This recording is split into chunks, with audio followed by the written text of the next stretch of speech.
तीन पगे सतोगुण, रजोगुण और तमोगुण। दान करिए किसका है? सतगुण का, रजोगुण का, तमोगुण का। कि साहब जब तीनों गुणों का दान कर देंगे तो क्या रह जाएंगे? क्योंकि जब तुम उस समय सरल हो जाओगे, सहज हो जाओगे, अबोध बालक की भांति हो जाओगे। और जब तुम अबोध बालक हो जाओगे ना, निर्मल हो जाओगे, जब तुम्हारे अंदर कोई गुण नहीं बचेगा, ना अच्छा ना बुरा, तुम सरल हो जाओगे, तो तुम गोविंद के लायक हो जाओगे। तो हमें तीनों गुणों का त्याग कर देना चाहिए, दान कर देना चाहिए। क्या कर देना चाहिए? क्या कर देना चाहिए? अरे थोड़ा बोलो नहीं। अच्छा कैसे दान करना चाहिए? हाथ उठा के बताना। अब कैसे दान करना चाहिए मैं बता दूं।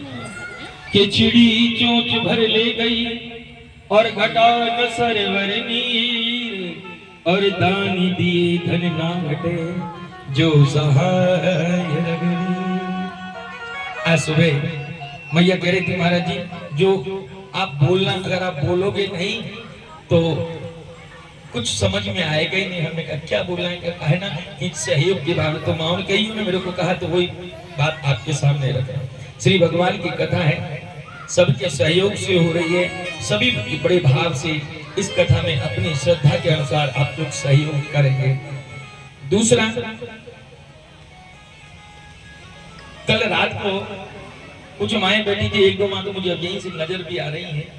उन्होंने कहा, विचार रखा, एक मुझे तो वो कोने में बैठी है, वो बैठी वही हती रात, वो वैष्णो मैया चश्मा वाली जो ज्यादा देख रही है हमारे वहां। कल मैया कह रही महाराज जी, इस कथा के बाद में अगर राम कथा और हो जाए तो बड़े आनंद हो जाए। अच्छी बात है, ये तो मन के भाव है, होने चाहिए और क्यों ना हो। सनातन के बीज बोने पर और उपजी हुई फल और उस राशि का, उस फसल का यही परिणाम होता है कि जब जब गोविंद का नाम डले तो हर पल हरि का नाम नए रूप में प्रकट हो जाए। होना चाहिए। राम कथा कोई बड़ा विषय नहीं है करने का, लेकिन जैसा कल रात को चर्चा हुई थी कि आज कोई भी काम हो सहजता से नहीं, कुछ व्यवस्थाएं होती। आज हम लोग घर पे सत्यनारायण भगवान की कथा करते हैं तो 10-15 हजार रुपए एक मिनट में लगता है, लगती ही नहीं लगती। आज कथा यहाँ जो भागवत जी की कथा हो रही है, इसका प्रत्येक दिन का 12 और 13 हजार रुपए का खर्चा, बहुत कम खर्चा में हम लोग करते हैं। तो 8 दिन का कितना हो गया?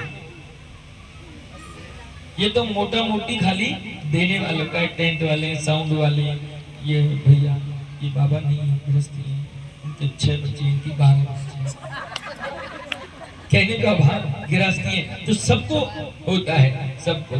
तो राम कथा करना हमारे लिए कोई बड़ी बात नहीं है, लेकिन मैं आपसे निवेदन करना चाहूंगा, माओ के मन में, 4-5 माओ के मन में ये भाव आया है, अगर आप कॉलोनी के लोग, अगर आप कॉलोनी के लोग संकल्पित हो जाए, मैं एक की बात नहीं कर रहा हूं, अगर कॉलोनी के लोग संकल्पित हो जाए तो राम कथा जरूर हो जाएगी। उसमें करना कुछ नहीं है, खाली एक कदम घर के बाहर निकालना है, एक कदम बाहर।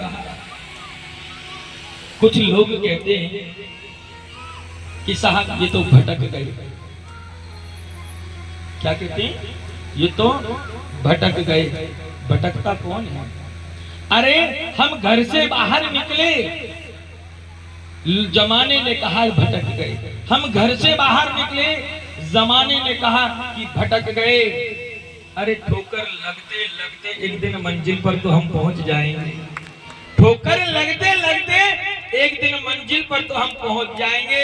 भटक तो वो गए जो घर से कभी निकले ही नहीं, जो ठाकुर जी के लिए, राष्ट्र के लिए, धर्म के लिए निकले ही नहीं। तो हमारा भटकना नहीं है, भटकना तो उनका है जो निकले नहीं। तो ठाकुर जी की अगर राम कथा के प्रति आपका भाव है तो इस कथा में भी आप इस तरीके से सहयोग करिए कि इस कथा की भी पूर्ति हो जाए।